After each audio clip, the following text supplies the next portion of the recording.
Hello everyone. હવે આપણે લોકો જો સ્ટાર્ટ કરશું એ શું હશું, હેનરી ફેયોલના પ્રિન્સિપલ્સ આપણે સ્ટાર્ટ કરશું. ઓકે એવરીવન, તો પેજ નંબર 24 ઉપર આપ્યા છે આપણને હેનરી ફેયોલના પ્રિન્સિપલ્સ. શું કહે છે જોઈએ છે, management principle of Henri Fayol are as. આપણે લોકો જોયા હતા લાસ્ટ લેક્ચરમાં કે ભાઈ ડિવિઝન ઓફ વર્ક હોય, ઓથોરિટી રિસ્પોન્સિબિલિટી હોય, ડિસિપ્લિન હોય, યુનિટી ઓફ કમાન્ડ હોય, યુનિટી ઓફ ડિરેક્શન હોય, સબ કોર્ડિનેશન હોય, રેમ્યુનરેશન ઓફ પર્સોનલ હોય, સ્કેલર ચેઇન આખી બનાવવાની છે, ઇક્વાલિટી, ઇનિશિયેટિવ હોય, ઓર્ડર હોય, સ્ટેબિલિટી ઓફ પર્સોનલ ટીનર હોય અને સ્પિરિટ ડે કોર્પ્સ એટલે ફિલિંગ ઓફ વનનેસ હોય. બરાબર છે. તો ચલો ધીરે ધીરે બધા પ્રેઝન્ટિંગ ધ સેટ પ્રિન્સિપલ. આ પ્રિન્સિપલને પ્રેઝન્ટ કરતા હતા ત્યારે હેનરી ફેયોલ સેઝ ધેટ, હેનરી ફેયોલે કહ્યું હતું કે these are only directive principles. આ ખાલી ડાયરેક્ટિવ પ્રિન્સિપલ્સ છે, એટલે તમને લોકોને માર્ગદર્શન આપે છે. Success of this principles depend upon the sharp sense of management. મેનેજમેન્ટની શાર્પ સેન્સ ઉપર આની સક્સેસ છે એ ડિપેન્ડ કરે છે friends. It is a task of wisdom. આ એક વિઝડમનું કામ છે.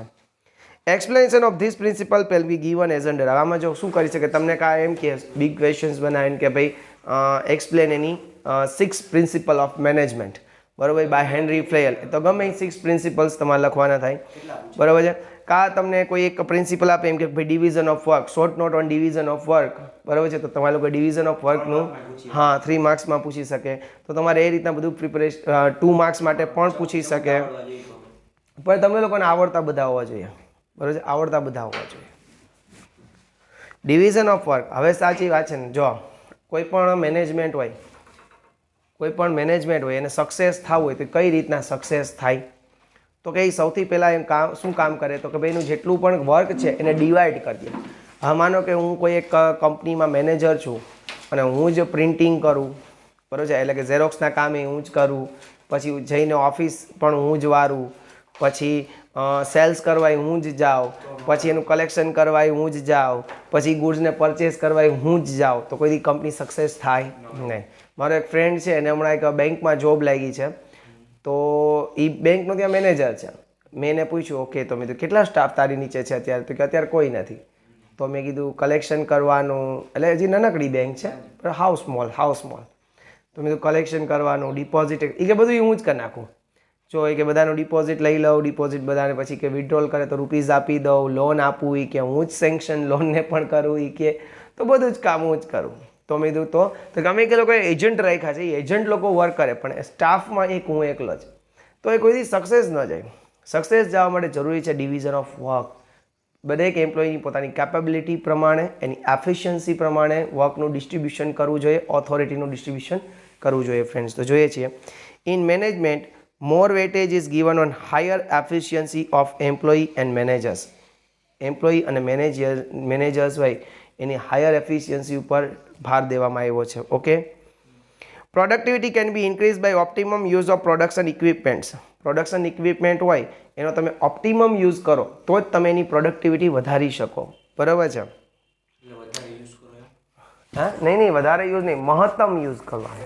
એટલે મહત્તમ હું તને સિમ્પલ કહું કે એક ક્લાસ મેં રેન્ટ ઉપર લઉં, મારે છે ને એ, અથવા મારો ઘરનો ક્લાસ લઉં, હું બપોરની બેચ લઉં છું ખાલી 3 થી 6ની, તો એને ઓપ્ટિમમ યુટિલાઇઝ કર્યું કહેવાય નહીં, કારણ કે 3 થી 6ની જ બેચ, હું ખાલી એક જ બેચ લઉં છું. એના કરતાં હું 3 થી 6નું ક્યાંક રેન્ટ ઉપર લઈ લઉં, ખાલી 3 જ કલાક પડે, તો મને સસ્તું પડે કે નહીં. અને કાં પછી મારો ભલે ઘરનો ક્લાસ હોય તો સવારના હું કોઈને રેન્ટ ઉપર, બીજાને રેન્ટ ઉપર આપી, તો હા, ઓપ્ટિમમ હા.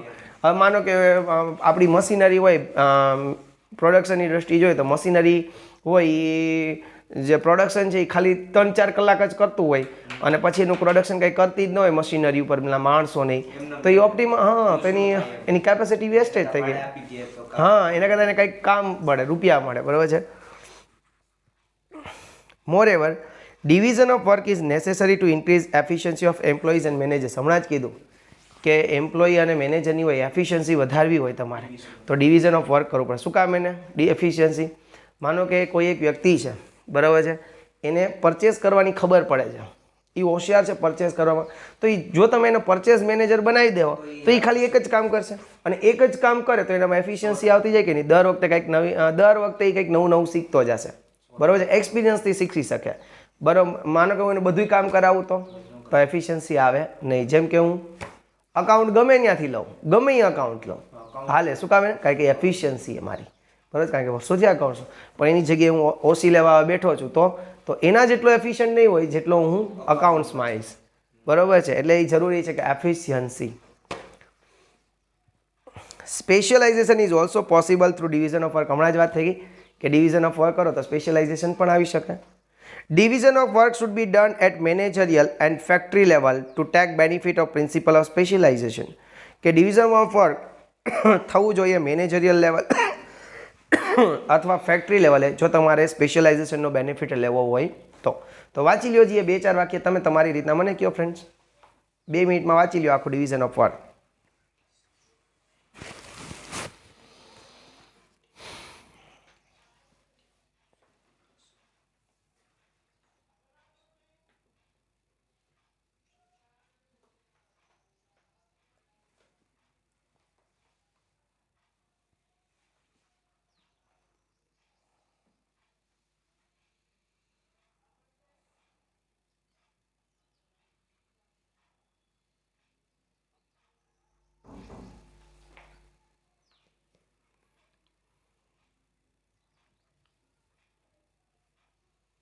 થઈ ગયું એવરીવન? આવડું? બોલો જીએ 2-4 વાક્ય બોલો. લખવાનું હે ને એક્ઝામ? હા. પ્રોડક્ટિવિટી ઇન્ક્રીઝ થાય આપણે ડિવિઝન ઓફ વર્ક કરી તો એમ્પ્લોય અને મેનેજર ઉપર હે ને આપણે ઇંગ્લિશમાં લખવાનું એમ થોડું હાલે આપણે, એટલે તો બેઠા છીએ. યાદ રાખવાનું. પાછું એક વખત વાંચો. In management, more weightage is given to division of work for greater efficiency of employees and managers. Productivity can be increased because of division of work. પછી Division of work should be managed at managerial and factory level. factory level. Okay, પછી એકાદ બે વસ્તુ યાદ રાખી દો તો ઘણું બધું છે. બરાબર છે. Division of work is necessary four increasing efficiency of managers and employees. પહેલાં તો ત્યાંથી જ ચાલુ કરાય એટલે એટલે 2-3 વાક્ય એમને મળી જાય. જેમ કે પાછી મેં હમણાં જ કીધું કે પરચેઝનું ઉદાહરણ આપ્યું હતું, એક્ઝામ્પલ દીધું હતું, તો સ્પેશિયલાઇઝેશન આપણે એચીવ કરી શકીએ. બરાબર છે ને? Specialisation is also possible through division of work. બરાબર. પછી division of work should be done at managerial and factory level to take benefit of principle of specialisation. પછી in management more weightage is given on higher efficiency of employ and managers. બરાબર છે. અને પછી productivity can be increase by optimum use of production equipment. હવે એક વખત જોઈ લ્યો એટલે આવડી જાય. પછી 5 વાક્ય એક હારે બોલીએ. ચલો પહેલું સેન્ટેન્સ બોલીએ છીએ. નહીં ત્યાંથી ચાલુ ન કરો તો એને ભૂલી જશો. તો તમે ગુઈખો એટલે અત્યારે યાદ રહી જાય, પછી ત્યારે યાદ નહીં આવે. પહેલું અહીંથી ચાલુ કરો કે division of work necessary to increase efficiency of managers and employees. પહેલું ત્યાંથી થઈ ગયું. ડિવિઝન ઓફ વર્ક કરો તો શું તમને મળે? સ્પેશિયલાઇઝેશનનો બેનિફિટ મળે. Specialisation also achieve with the help of division of work. બરાબર છે. પછી division of work should be done at managerial and factory level to take the benefit of specialisation. પછી હવે ચાલુ કરો કે more weightage is given on higher efficiency of the employees and managers. અને પછી productivity can be increase by optimum utilisation of production equipments. બસ વાત થઈ ગઈ પૂરી. 5 સેન્ટેન્સ હતા. થઈ ગયું ને? હા, યાદ રહી જાય ને? હવે તો રહી ન જાય. Authority and responsibility. બરાબર છે. હવે આપણે વાત થઈ ગઈ કે 2 સગા ભાઈઓ છે, ઓથોરિટી એન્ડ રિસ્પોન્સિબિલિટી. પહેલા ચેપ્ટરમાં વાત થઈ ગઈ હતી કે 2 કેવા છે? સગા ભાઈઓ છે. Authority and responsibility. Power and responsibility are 2 sides of a coin. પહેલું વાક્ય બની ગયું. બરાબર છે. પહેલું સેન્ટેન્સ બની ગયું. શું? તો કે ભાઈ power and responsibility are 2 sides of coin છે એની 2 સાઇડ છે. એક power, responsibility. Power without responsibility and responsibility without power are incomplete. હાલો જો બીજું સેન્ટેન્સ બની ગયું કે power without responsibility and responsibility without power incomplete. When a person is assigned a responsibility for some job. માનો કે કોઈને તમે એક કામ સોંપો, હું એમ કહું કે જા ધ્રુરાજ 200 રૂપિયાના ગાંઠિયા લઈ આવ. બરાબર છે. તો મેં એને રિસ્પોન્સિબિલિટી સોંપી. એની સામે મેં ઓથોરિટી દીધી હોય ને કે ત્યાં 200 રૂપિયા દેવાના થાય, તો એને ઓથોરિટી છે 200 રૂપિયા. માનો કે ગાંઠિયાનો ભાવ મોંઘો થઈ ગયો હોય તો એને 220 રૂપિયા કદાચ દેવા પડે તો એને 220 દઈ દેવાનું, કારણ કે મેં એને શું આપી છે? ઓથોરિટી આપી છે. બરાબર છે કે when a person is assigned a responsibility for some job at same time power assignment is essential. બરાબર, તમે કોઈ વ્યક્તિને કોઈ એક કામ સોંપો તો એની સાથે સાથે પાવર એ જરૂરી છે અસાઇન કરવાનો. બરાબર છે, assignment of power is necessary. ત્રીજું સેન્ટેન્સ બની ગયું ને? બરાબર છે. While assigning the power different parameter, જ્યારે તમે લોકો પાવર કોકને આપો ત્યારે તમારે અલગ અલગ પેરામીટર ચેક કરવા જોઈએ. જેમ કે પોસ્ટ ઓફ એમ્પ્લોય, એમ્પ્લોયની પોસ્ટ કઈ છે. બરાબર, પટાવાળાને 5 લાખ વાપરવાનો પાવર ન દઈ દેવાય. એ દેવાય કે પટાવાળો 5 લાખ રૂપિયા સોદા કરી આવે જઈને, એ કાંઈ કરાય નહીં, એટલે એ શક્ય નથી. નોલેજ, વ્યક્તિનું જ્ઞાન કેવું છે, ક્વોલિફિકેશન એની પાસે કેટલું છે, એનો એક્સપિરિયન્સ કેટલો છે, આર્ટ ઓફ લીડરશિપ એની પાસે છે કે નહીં, એનું મેચ્યોરિટી લેવલ કેટલું છે. માનો કે 200 રૂપિયાને આપણે ધ્રુવરાજને ગાંઠિયા લેવા મોકલ્યા ને ઓલા ભાઈ કીધું કે ભાઈ ભાવ વધી ગયો છે અને આ જે 200 રૂપિયાની ગાંઠિયા હતી ને 220 ના આવશે ને ધ્રુવરાજ પાછો આવતો રહ્યા, સાહેબ હવે એ 200 ના નહીં આવે, 220 ના. તો એ મેચ્યોર વ્યક્તિ ન કહેવાય યાર, એને પેલા ખીચામાંથી 20 રૂપિયા દઈ દે ને અહીંયા આવીને મારી પાસેથી લઈ લેવાય ને. બરાબર છે.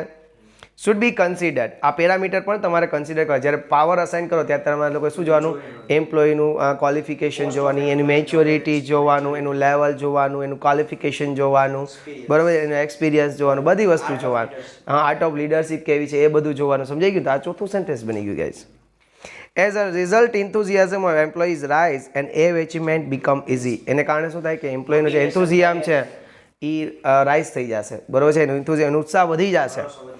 એન્ડ એમ અચીવમેન્ટ બીકમ ઇઝી, અને એમ જે તમારે અચીવ કરવાનો છે એ શું થઈ જશે? ઇઝી થઈ જશે. સમજાણું? 2 મિનિટમાં વાંચી લ્યો એટલે ઇઝી. હેલો લાગ્યું ને? અચ્છા, તો ભલે. હે મારા રામ કૃષ્ણ ભગવાન,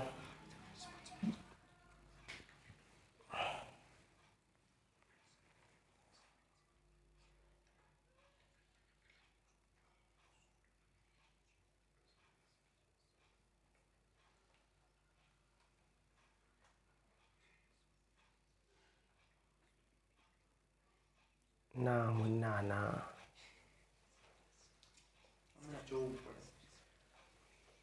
થઈ ગયું? ચાલો 5 સેન્ટેન્સ બોલવા છે ખાલી. બરોબર છે. હા, જો power and responsibility are 2 sides of a coin. બરોબર છે. પછી power without responsibility and responsibility without power are incomplete. બરોબર છે, ખબર? પછી ત્રીજું, when a person is assigned a responsibility power, હા આગળ તમે, for some job at same time power assignment is essential. બરોબર છે. વાઇલ અસાઇનિંગ ધ પાવર શું જોવું પડે? Qualification, post, knowledge, experience, maturity, art of leadership is also considered. બસ. અને એના રિઝલ્ટ શું આવશે? enthusiasm of employees rise and M achievement is possible is easy. બરાબર છે, સમજાઈ ગયું? પાછું એક વખત બોલી લઈએ, બરાબર, એટલે યાદ રહી જાય. બરાબર છે. શું થાય? Power and responsibility are 2 sides of a coin. Power without responsibility, responsibility without power are incomplete. When a person is assigned a responsibility for some job at the same time, power assignment is essential. While assigning the power, different parameters like post of employees, knowledge, qualification, experience, art of leadership, maturity, etc. should be considered. As a result, the enthusiasm of employees rise and aim achievement becomes easy. Clear everyone? Okay. aim of achievement become easy. Aim achievement becomes easy. Discipline એ હોવું જરૂરી છે. Management જો એ જ લોકોનું સારું હોય કે જ્યાં ડિસિપ્લિન પણ હોય. બરાબર છે. ઓલા તમે કોઈ સોનાવાળાની દુકાને જાઓ તો એ બધા જી સર, કેમ છું સર, હા સર, તમે આખું વિખાવી લ્યો, એનો પીતો લઈ ગયો હોય અને તમે એમ કહો કે આપણે કાંઈ નથી લેવું, 3 કલાક બેઠા હોય, તમે એનો પીતો અને બધી અણી કાઢી લીધી હોય, બરાબર, એનું ઠંડુ પી લીધું હોય, ચા પી લીધો હોય, નાસ્તો આવ્યો તો નાસ્તોય કરી લીધો હોય અને પછી બહાર નીકળી જવાનું એમ કે નથી લેવું, એનો મગજ હલી ગયો હોય, છતાં એ કંઈ બોલશે નહીં. બરાબર છે. પાછા આવજો, કાંઈ વાંધો નહીં, તો બીજે જોઈ આવો. ડિસિપ્લિન હોવું જરૂરી. એ મેનેજમેન્ટ આગળ વધે જ્યાં ડિસિપ્લિન છે. કોઈ ફેક્ટરી હોય ત્યાં બધા લોકો ડિસિપ્લિનરી વર્ક કરતા હોય ફ્રેન્ડ્સ, તો કેવું સારું લાગે. હે, કોઈ આમ હા યુદ્ધ જ કલ્યાણ આ કેમ એમ કરતા હોય તો એ ન સારું. બરાબર છે. તો ડિસિપ્લિન છે એ પણ એને પ્રિન્સિપલ એક આપ્યો કે ડિસિપ્લિનમાં પણ વર્ક કરવાનું છે. એટલે કે એમ્પ્લોયી છે એ કોઈ મેનેજર અરે બાંધી ન પડે, હે ને ઓલો મેનેજર કે હાલે આ કામ કરી નાખ તો ઓલો ધબધબાટી બોલાવી નાખ. કાકા તે મને કીધું મારા બાપે અત્યાર સુધી મને નથી કીધું કહી દી ને ધોઈ નાખે મેનેજરને એમ હાલે કહી દી. બરાબર છે એટલે એ વસ્તુ ન હાલે ત્યાં. બરાબર એટલે ડિસિપ્લિન જોઈએ. ઓપ્ટિમમ યુઝ ઓફ અને મહત્ત્વની બાબત મેનેજમેન્ટમાં કેવું ડિસિપ્લિન એટલે ઘણી બધી બાબતનું ડિસિપ્લિન હોય. માનો કે તમે ઇક્વિપમેન્ટ્સ હોય કે માનો કે મશીનરી હોય એનો યુઝ કરવાનો હોય તો એમ્પ્લોય ખાર ખાઈ ગયો હોય મંગળીમાં એક ઉપર ગોકામાં એ જ રાખે ગોકામાં એ રેડી ન કહેવાય ને. બરોબર છે એટલે એ પણ જરૂરી છે ડિસિપ્લિન કે આનું નુકસાન કરતા જ જાય. ડ્રાઈવર રાખો ને ઓલું નો ગાડી મૂકાય 180 ને 190 નાખે હાલી ગટકાવી દે ગાજ માય ગઈ કે આપણે ક્યાં હે બરાબર છે આ તો સેટની છે કે ટોકાય તો આપણે હું એટલે એ યોગ્ય ન કહેવાય. બરાબર આ પણ ડિસિપ્લિનનો એક પાર્ટ થઈ ગયો. Optimum use of equipment and consistency of activity R very much necessary for industrial discipline. ચલો ઇન્ડસ્ટ્રીયલ ડિસિપ્લિન માટે જો જરૂરીનું હોય ને તો એક તો છે ઓપ્ટિમમ યુઝ ઓફ ઇક્વિપમેન્ટ અને કન્સિસ્ટન્સી ઓફ એક્ટિવિટી. એક્ટિવિટીની કન્સિસ્ટન્સી હોય છે અને ઓપ્ટિમમ યુટિલાઇઝેશન ઓફ ઇક્વિપમેન્ટ્સ હોવો જોઈએ.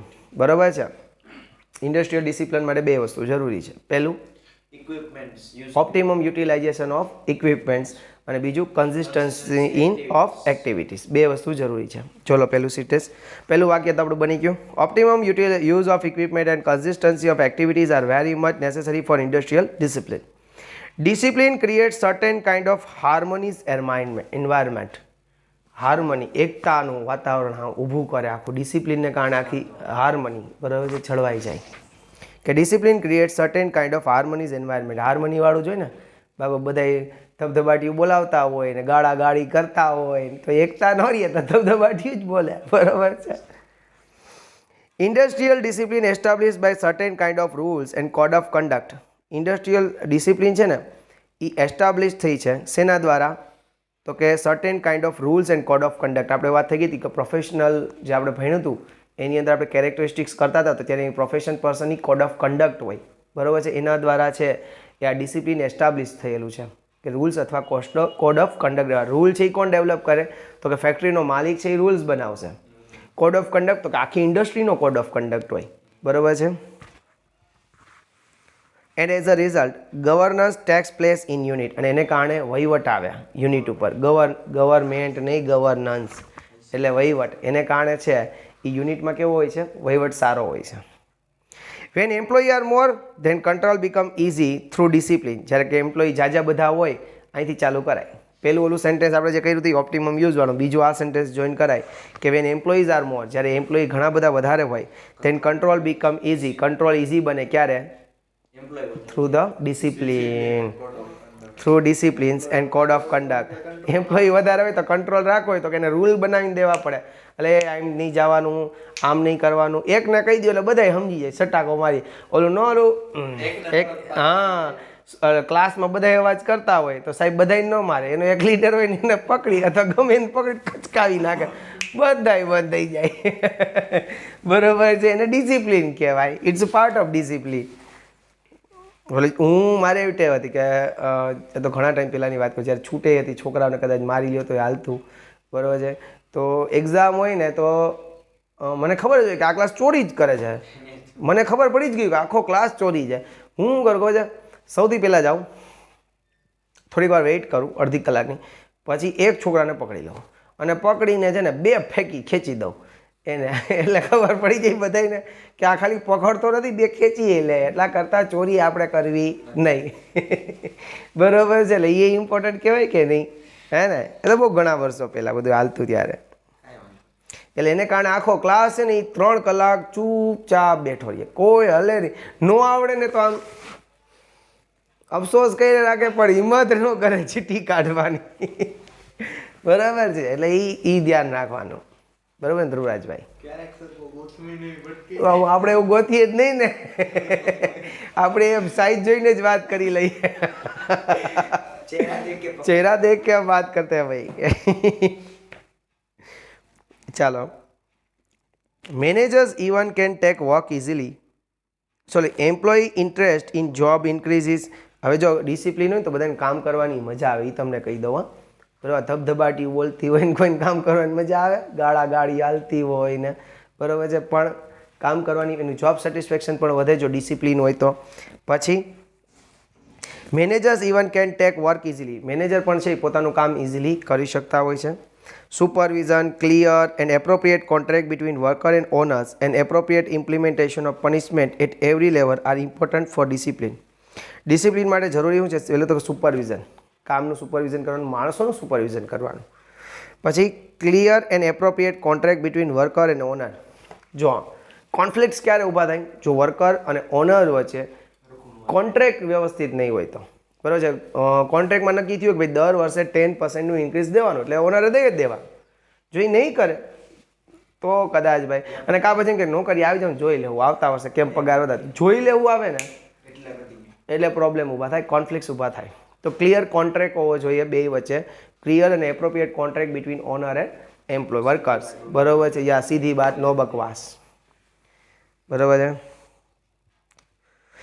N appropriate implementation of punishment at every level are important for discipline. Discipline માટે એક એપ્રોપ્રિએટ ઇમ્પ્લિમેન્ટેશન ઓફ પનિશમેન્ટનું પણ એક લેવલ નક્કી કરવું જોઈએ. જેમ કે અત્યારે જીએસઆરટીસીમાં છે, બસના ડ્રાઈવર ઉપર ગાડીમાં બહુ એવરેજ ન આવે ને તો બસના ડ્રાઈવરના રૂપિયા કપાઈ જાય. બરાબર છે, બસના ડ્રાઈવરનું જો ટાયર વહેલું ફાટી જાય ને તો બસના ડ્રાઈવરના રૂપિયા કપાય. બસનો ડ્રાઈવર જો ટાઈમસર પહોંચે નહીં ને, 10-15 મિનિટનો વેરિયન્સ કરતાં વધારે પહોંચે ને તો એના રૂપિયા કપાય. તો એક પનિશમેન્ટ લેવલ પણ એને નક્કી કરેલું છે ડિસિપ્લિન માટે. બાકી તો ઓલા મન ફાવે એમ કરે હાડો. બરાબર છે, એવરેજ ઓછી આવે શું કાવે ને, કારણ કે જેમ આવે મન ફાવે એમ ગાડીઓ લાવતા હોય. બરાબર છે, ઓલું તો પછી ધ્યાનથી હલાવે, કાઢી લેતા હોય ડીઝલ ને બધું કાઢી લેતા હોય. બરાબર છે, તો એના માટે પનિશમેન્ટ લેવલ પણ નક્કી કરવું જોઈએ. Implementation of punishment at every level. બરાબર છે, તો 1-2 મિનિટમાં વાંચી લો ડિસિપ્લિનને ફ્રેન્ડ્સ. મને બધું કે આજે આપણે પૂરું કરશું પણ મને નથી લાગ્યું પૂરું થાય. 5 નથી, હવે સ્ટાર્ટ કરું.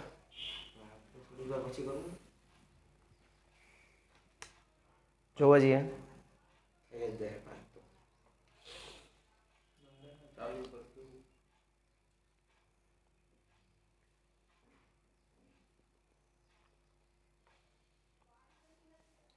થઈ ગયું એવરીવન? ડિસિપ્લિન વિશે તો ધબાધબી હમણાં કેટલું મેં સુંદર ઉદાહરણ દ્વારા તમને સમજાવ્યું છે.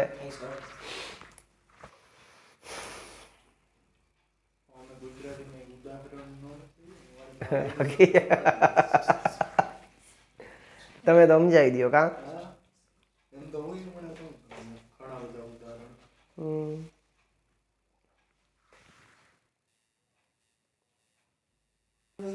ચલો એનો નવો ટોપિક આપણે જોઈએ ફ્રેન્ડ્સ કે યુનિટી ઓફ કમાન્ડ. એ તમે વાંચી લીધું, હવે જેમ કલામ યુનિટી ઓફ કમાન્ડ એક ટોપિક થઈ જાય ફટાફટ. યુનિટી ઓફ કમાન્ડ, કમાન્ડની યુનિટી હોવી જોઈએ. માનો કે એક પટ્ટાવાળો 4 ઓફિસ વચ્ચે રાખ્યો, પછી તો કે એક ઓફિસવાળો હોય ને એ પટ્ટાવાળાને કે જા જઈને ચા લઈ આવ. હજી બિચારો ચા લેવા જતો હોય ને ત્યાં બીજો ઓફિસવાળો સાહેબ બોલે, અહીંયા ક્યાં જા? તો કે સાહેબ ચા લેવા જા. હું કોના હાટો? તો કહ્યું પેલી ઓફિસના સાહેબ. અરે એ ઘોયરો, તું એક કામ કરને, તું સમોસા લઈ આવ ને એ ને તું આ કાળવામાંથી લઈ આવજે, મોતીબાગમાંથી લેતો નહીં. પણ કે સાહેબ ચા મળે ને તો ત્યાંથી એ જવા દે, એ કાંઈ નહીં. ક્યાં હજી જરાક બિચારો જતો હોય ને ત્યાં ત્રીજો સાહેબ બોલે, અહીંયા ક્યાં જાશો? કે ઓલા સાહેબ આટલું કે અરે એ ઘોયરો, એ કંઈ કામ કરતો નથી. બરોબર છે, તું એક કામ કરી, આ મારી ગાડી છે ને એ સર્વિસમાં મૂકી આવી. ક્યાં પણ સાહેબ એ કે મારે એ વધુ ગયું ઘરે, એ કે તું પેલા કે ત્યાં વળી હજી બિચારો ગાડી ક્યાં જાવ. એટલે જો અહીંયા યુનિટી ઓફ કમાન્ડ નથી. ગમે ચલા ગમે ગચકાઈને વયું જાય બિચારાને. બરાબર છે, યુનિટી ઓફ કમાન્ડ હોવો જરૂરી છે કે કોઈ એક વ્યક્તિ જ, એક ઓથોરિટી જ હોવી જોઈએ કે જે બીજાને આદેશ કરી શકે. બરાબર છે, ઘણી બધી ઓથોરિટી તો માણસ જો આ કેમ પટાળો બિચારો કન્ફ્યુઝ થઈ ગયો એમ અહીંયા આવી કન્ફ્યુઝ થઈ જાય બધા. બરાબર છે, એટલે યુનિટી ઓફ કમાન્ડ હોવું જરૂર. ચાજા રસોઈ બગાડે એટલે એ ઉપર જો માથે વધારે લોકો બેસી જાય ને, જેમ કે હું ઘણા ઇન્સ્ટિટ્યૂટમાં જોતો હોઉં છું. બરાબર છે, 5 ઉપર લાઈન હોય, એક ઓલો કે બીજું ઓલો કે ત્રીજો. હું ઘણી વાર કહી દઉં ભાઈ નક્કી કરી લ્યો હું કરવાનું છે, પહેલાં તમે બધા અંદરો અંદર નક્કી કરી લ્યો કે હું કરવાનું, પછી અમને કહેજો. એટલે તમે કન્ફ્યુઝ ન થાવ ને અમે ન થાય. બરાબર છે, that is important. Employees can not follow orders from more than one superior. એક સુપિરિયર કરતાં વધારે લોકોની ઓર્ડર કોઈ દિવસ એમ્પ્લોય ફોલો કરી જ નથી શકતો. Hence, this principle shows that employee should get order from only one supervisor for any job or activity. બે સેન્ટેન્સ બની ગયા બોલો બરોબર છે એટલા માટે જ બરોબર છે આ પ્રિન્સિપાલ દેખાડે છે કે employ should get order from only one supervisor. એક સુપરવાઇઝર પાસેથી જ એ ઓર્ડર લેતો હોવો જોઈએ. It means that employee should be responsible to only one superior for particular job or department. Particular job અથવા પર્ટિક્યુલર ડિપાર્ટમેન્ટ માટે એ એક વ્યક્તિને જ જવાબદાર હોવો જોઈએ બરાબર છે. Due to this principle confusion never arises amongst employ in regard to order. અને એમ્પ્લોય વચ્ચે કોઈ દિવસ કન્ફ્યુઝન ઊભા થાય નહીં friends. If more than word orders are given, એક કરતાં વધારે ઓર્ડર આપવામાં આવે તો that creates confusion amongst employee and industrial discipline cannot be maintained due to that. અને આને કારણે ઇન્ડસ્ટ્રીયલ ડિસિપ્લિન મેન્ટેન થાય નહીં. પછી ઓલો પટાવાળો ગરમ થઈ જાય, એટલા બધા ધક્કો આમથી આમ કરતા ને ઓલો પછી એની સાચી જાત ઉપર આવી જાય એવા મેનેજરને કે હાલો ચારે બહાર નીકળજો કાકા હે ને. તો ડિસિપ્લિનની એક બેન ત્રણ થઈ જાય ઇન્ડસ્ટ્રીયલ ડિસિપ્લિન સમજાડો. એટલે ઓર્ડર છે એ એક વ્યક્તિનો હોવો જરૂરી છે ફ્રેન્ડ્સ. ઓવરઓલ વાંચી લો એક વખત 5 મિનિટમાં. અને અહીંયા આજ તો આપણે આટલું રાખીએ છીએ ફ્રેન્ડ્સ. ઓકે.